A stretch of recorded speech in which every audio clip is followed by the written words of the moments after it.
ሙስሊሙ ወንድሜ ሆይ ሰላትህን አስተካክል። እነዚህን ነገራት ከሰላት በፊት እንዳትፈጽማቸው፣ ቀጣዮቹን ነገራት ደግሞ በሰላት ውስጥ ያለህ እንዳትፈጽማቸው፣ ሌሎቹን የመጨረሻዎቹን ደግሞ ከሰላት በኋላ እንዳትፈጽማቸው በማለት ለአንድ ሙስሊም ሰጋጅ ሰላት ውስጥ ከመግባቱ በፊት እንዲሁም ሰላት ውስጥ ያለ ከሰላት በኋላ ሊያደርጋቸው የማይገቡ ወይ ሐራም የሆኑ ወይንም የተጠሉ አግባብ ያልሆኑ ተግባራቶችን አንድ በአንድ ይዘረዝራሉ። ጠቃሚ ነው ብዬ ስላመንኩበት ወደ እናንተ አምጥቼዋለሁ።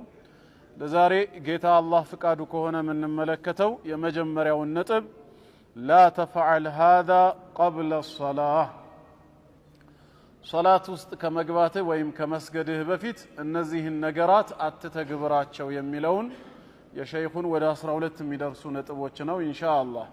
አንደኛ ምን ይላሉ ሸይኹ? ላ ቱሰሊ ወነውሙ ዩጋሊበክ፣ እንቅልፍ እየታገለህ አንተን ይዞህ ለመሄድ ጥረት እያደረገ የሱና ሰላቶችን አትስገድ ይላሉ። ሰውየው እንግልጃ ላይ ያለ እንቅልፍ የሚታገለው ከሆነ አረፍ ይበል። እንቅልፉ ሲወገድለት በነሻጣው ጊዜ ያንን ሱና ሰላት በቻለው ያክል ይሰግዳል። እንቅልፍ እየታገለው ግን ሱና መስገዱ አግባብ አይደለም ነው።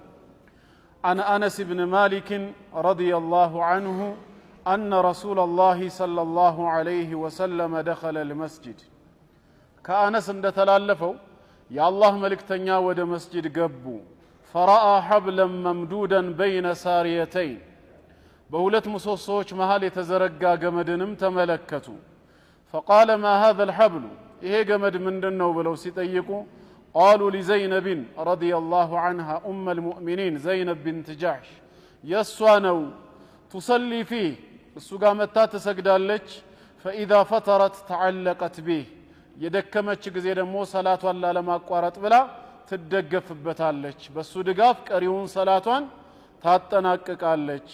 كذام فقال صلى الله عليه وسلم يا الله ملك تنيا منالو حلوه فتوت طلو بلاتشو فتوت ليصلي أحدكم نشاطه، يسنان صلاة كنان تانداتشو بنشاطه قزيو لاي لمسجد مورالهم قلبتهم بتنساسا وقت لاي بچا يسجد، فإذا فتر بزام هل كدكما وينقل فسميت كتسماو فليقعد يقمت عرفي بلال. فليقعد سبال ሁለት ትርጉም ነው እዚህ ጋር የሚያሳየው።